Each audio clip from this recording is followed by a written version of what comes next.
Hi, everyone. Welcome to the very first episode of Rebecca and Rebecca. Who are the Rebeccas? Well, I am. My name's Rebecca Yager, and this is Rebecca Reed. And we're all about books. Whether we're reading or writing, we love books. We're both writers and we're both readers. And so we're here today to talk about some of the books we're reading. And then next time, we'll be interviewing the authors. So we hope this is helpful to you. So what's our book for this month, Rebecca?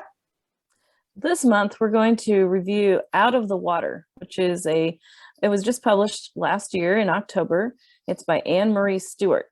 And it's called a historical fiction, but we're going to talk a little bit more about that and how that works. It's really about, let me get the blurb here, and I'll just read the blurb for you so that you can get what Amazon says.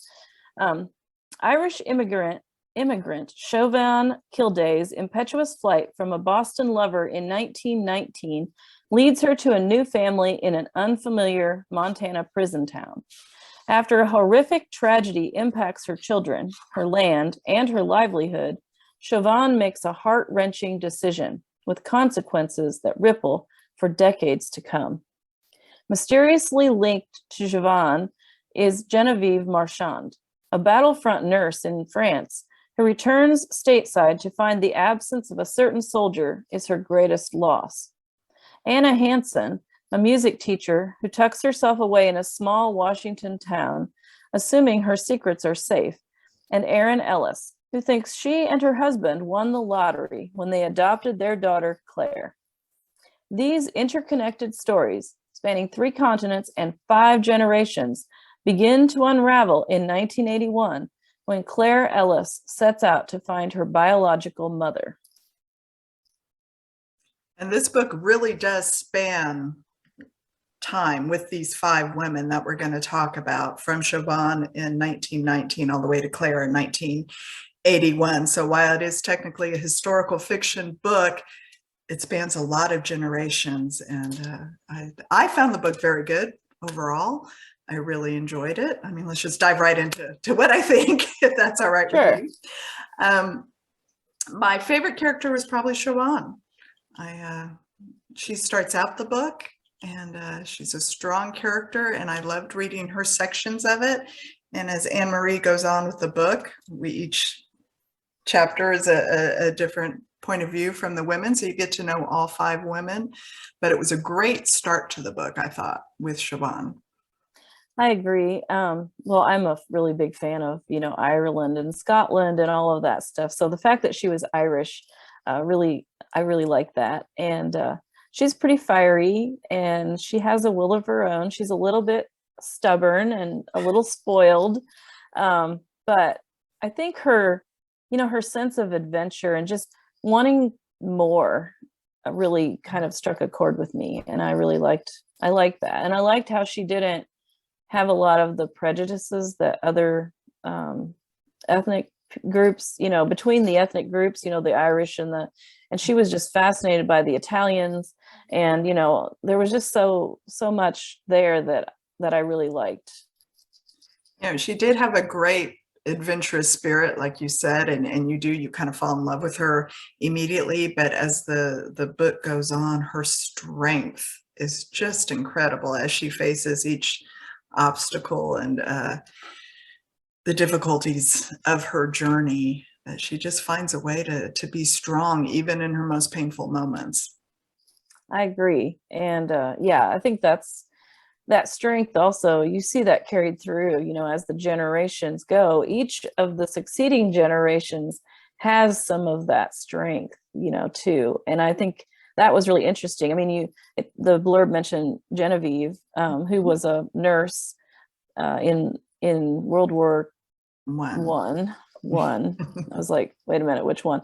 And she just too had that same kind of fighting spirit. She was not quite as openly adventurous as Chauvin, but still she was willing because she wanted to help people, and she had a very caring heart. And that really plays into the story also, how big her heart was and what she did with that later and how that connects to everything. Right. And without giving too much away, because it's hard to review these books and not give away this whole story, because Right. it's an exciting story. But Genevieve, like you said, is not quite as open, but her strength is a quiet strength, even as she's wrestling Mm-hmm. with, were these the right decisions to make? In trying to help others, even as she's trying to help someone, there's some repercussions there, and that she carries with her, but she also has that quiet strength, which I really appreciate in the book. So it's not just Siobhan's out there strength, but it's Genevieve's more quiet Mm-hmm. strength. So another character I really liked was Claire's mother, Erin. um, her love for her daughter, and Claire's adopted. And I don't think that gives, because it says in the blurb that Claire's looking Right. for her biological mother, but Erin is her adopted mother, and how she supports Claire through this journey, whether she agrees or disagrees. I don't think she totally agrees with everything Claire is doing. Shows that strength of a mother. There's the motherhood strength in this as well. Yes, and that kind of ties through all of it, really, because Siobhan's a lot of her decisions are made because of that, being a mother and wanting what's best for a child, and how difficult those decisions were for her as a mother, but she had to think, beyond herself. And I think that's exactly what Erin does with Claire. She's thinking, what's best for my child. I think she has that curiosity as well, because her husband is really the one who's negative about it. He does not want to open up, the past at all. Mhm. And but I also really liked Anna, the music teacher. I thought it was really interesting that Anne Marie, the author, was able to come up with all of these different personalities of women, but yet make them have that strength in different ways, and be likable as much as they were, because they are all different, but yet they have that kind of tie in that strength, and the fact that they want what's best, and they're all pretty much wanting to help others, and they're generous people. But Anna, I just feel like she's had such a tragic past, and I just felt really I identified with her a lot. I think the loss that she suffers, without going into detail, really makes her strong as well. But she, even though she's running away from things, she still has, ability to make a life for herself and go on, even though it's kind of in a sheltered sort of way, a protective way. All right. I think you make a good point. All these women are different, and that's hard to do with 5 women in this story, as we're spanning the generations. You could have the generational differences, of course, but Stewart really has done a good job with each woman has different characteristics, different quirks, even different, I don't want to say levels of strength, but quiet strength, loud strength, even turning the inward. But even Anna, who is the quiet character of this group, still, as you said, finds a way to make a life for herself and make a good one, and still, trying to come to grips with the choices they make. And there are some difficult choices that all the women in the story make, which makes it intriguing to read. Because it is a generational story, there are different settings. We go from, Ireland, almost Boston, to this small prison town, where a lot of the story takes place in Minnesota. That the town intrigued me. I don't think I had known much about prison towns, that there was even such a thing that existed. Yeah, the prison town, Deer Lake is, it's a real place. So, and I'm sure Anne Marie went there and actually toured the town and got a really good feel for it. And I think she describes it really well. And you're right. I'd never really knew much about prison towns, especially in the time this was built. The train, was really interesting too, how you kind of see the expansion of America through the story as well, because the train, bringing immigrants to the West, and then where do they settle? How do they decide, how far they're going? That kind of thing was really interesting. And, Washington state is pretty much where a lot of it takes place, Spokane, and then around Seattle, and just in kind of all over Washington there. And then of course from Montana too. They're in Montana part of the time. So it's like, I used to live out there. So for me, it was kind of nostalgic and I loved it. But she does a really good job of describing the settings. They're very real. They seem very plausible, I guess. Everything you can visualize it, and then you can be like, yeah, that's how it would have been, or whatever. So yeah, I think she did a good job, and I can't wait to ask her next month. If she really did visit Deer Lake and what that was like to do the research of this book.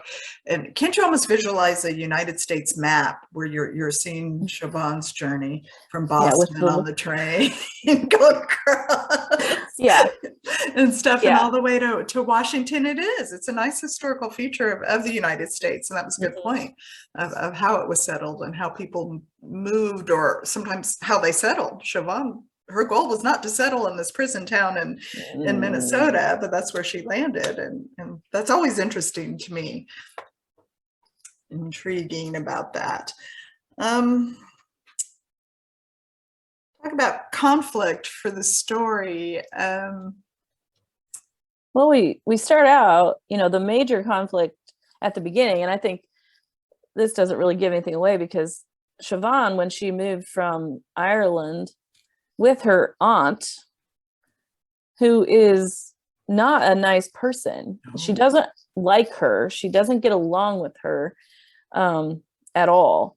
And so the fact that she had to leave her home, her family, come to a new place on a ship, and then settle in this place that was kind of hostile to Irish people, with someone she just didn't get along with. I think that's part of what spurs her adventurous side to begin with, is she just hates being at home. So she goes, explores, and that's how she meets all these people and does all these things that in the end kind of boister the rest of the story, basically. So yeah, there's a lot of internal conflict, I would say.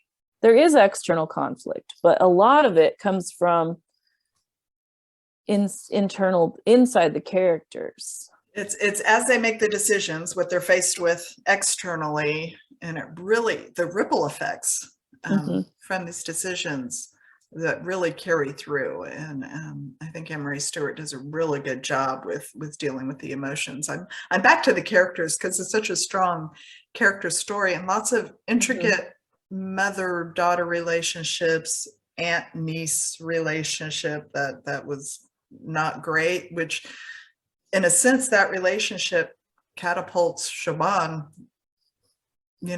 into her life, which rippled into the rest of the women's lives. So yeah. And then and the revelation that she gets from that is really kind of the catalyst for the whole thing. Exactly. And in a sense, history repeats itself quite often in this story. It happens. I mean, it's not exactly the same circumstances for each woman, but it is, there's elements of each woman's story that are similar. Right. So, right. In a way of history repeating itself, but how it all comes together. And I do think Stewart tied it up very nicely at the end. I thought it was a great ending. Now, to be honest, with going through the book, because we've got these 5 women and there are chapters devoted to each woman's story. When you're first reading it, and this is my opinion, I had a hard time keeping up with who was who until I got into the meat of it, except maybe for Siobhan, because she was started out the story, so she was in my head quicker. And then as the introduction of the rest of the women came in, now it didn't take very long, but I do want to be honest, for me, especially if you're one who doesn't read all in one sitting, and this is a pretty healthy book, it's a pretty long book, that you do have to, at first pay attention to who's who, but she draws them really clearly. I think this may have been in my own muddled brain, because she draws the characters really nicely. But I will just, for a reader, that kind of pay attention, and it all just comes together so beautifully. I never lost interest in the story. wanted to know what was happening next and how things were. This was kind of my kind of story, because I love these emotional, you know, even happy, sad, powerful consequences to our decisions, but how God can still redeem so much in our lives. And that was, again, she wraps it up so beautifully that it was worth the little trouble I had at the beginning to distinguish who was who. Yeah, and you're right. There are a lot of characters, so that in itself sometimes is bad. But the fact that they're all scattered throughout history makes it even more interesting. And the book isn't written in a sequential fashion, so you jump from one to the other, and sometimes you're jumping over decades Right. in the meantime, even centuries, right? So it is a very, well, not quite a century, but almost, I guess. But it is very, I think if you forget, like if you stop in the middle and you don't have that heading, then you have to kind of reorient yourself. But as a writer, I looked at that and I was like, wow, for somebody who wants to write time slip novels, this book would be one to study, because it's not done sequentially, which makes it really interesting. And I think you don't see a lot of novels written this way. Even the time slip ones, are sequential from both stories. A lot of the old story is sequential, the past story is sequential, as well as the modern story. So this one is quite interesting and unique. So if you do have a book like that, this would be one that you could perhaps peruse as a comp title for your story. Absolutely. For doing slip time, dual time novels, this was an interesting and a different approach to do that. Also, just to look at these 5 women and how different they are. I think it's good as a writer to look at the character development and what she did to make each woman stand out differently. Even just looks and personality and things she gave them, the quietness of Anna as opposed to the adventurous of Siobhan. So it's a good study that way if you're really into studying characters and how to develop them so they are different across the page. So do that. I do like the characters do grow and change throughout the story too. So it's a good way of showing that. Claire, we don't get to see that much of her because it's just this one scene. She's 1981 that comes in and she's pretty bullheaded and pretty determined to get her way, and her poor mom Erin has to either go along for the ride or feel like she's going to lose her daughter. But sometimes the bullheadedness bugs me too, but maybe on the flip side, I wish I had that kind of determination and gusto to go after things. So it definitely interferes a little bit with, well, it gives her some experiences that aren't all that positive, because she does kind of bull herself through, and she doesn't always listen to her mother, and take her advice. And so she gets herself some emotional baggage that she might not had she listened, but she also may not have found the answers that she ended up with if she hadn't been that way too. And I think her decision to just move ahead triggers changes in other characters that were necessary to come to the resolution that we ended up with. So I agree with that. So she did reap the consequences of her decisions at times, like all the women did, but you're right, it helped trigger some positive things too, many positive things that we throw out in the story. So overall, again, this is our first episode here. We are going to do ratings in a sense of like movie ratings. So whether it's appropriate for kids or adults only or whatever. So Rebecca, what movie rating are we giving this book? Well, I believe this is a PG. It does have a couple of it has a little bit of a triggering issue. There is a suicide, although the suicide is dealt with very kid glove. it isn't focused on the suicide itself. It's more focused on the reaction of the people around this person and how they deal with it, and then the consequences moving forward of that choice. Right. And so there is that, but it, like I said, it's handled very well. There's no language. There's a couple of mentions of some like some prostitution. But there's nothing shown. None of it is on the page. There's a few things that happen. There is a rape that happens, but we don't see it. It's just the consequences of that. And so I think it's completely family friendly, really. I just think there might need to be some parental guidance as far as those couple of things that I mentioned. Otherwise I think it's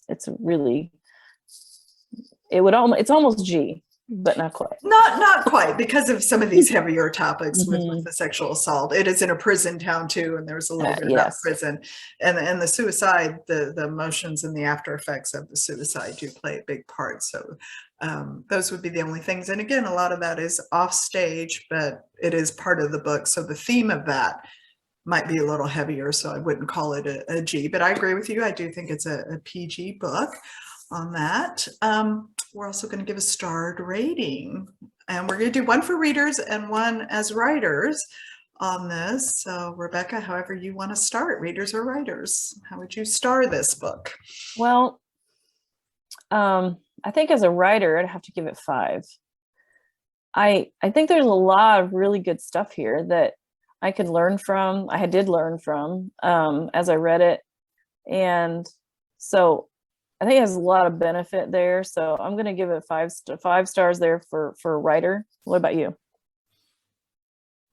If we can do half stars, I would do 4.5, just to, again, character development is off the charts for these 5 women. So to do that, but again, just keeping track of everything as a writer, it is a good lesson.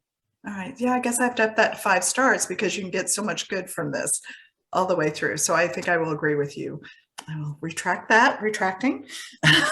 Give it a 5-star for writers because there is so much you can study and learn from and glean, including the pacing of the book, which was even jumping the decades and the time was good pacing and kept the story was always moving forward. So that's real important too. I was never bored as a reader. So to readers, I am going to give it 4 just because of the confusion at the beginning, but you are trying to, with the caveat that you're trying to tie this massive story together, and it's hard to introduce everything until you are able to see it come together. But as a reader, the payoff is phenomenal on it, but I would give it 4 stars as a reader.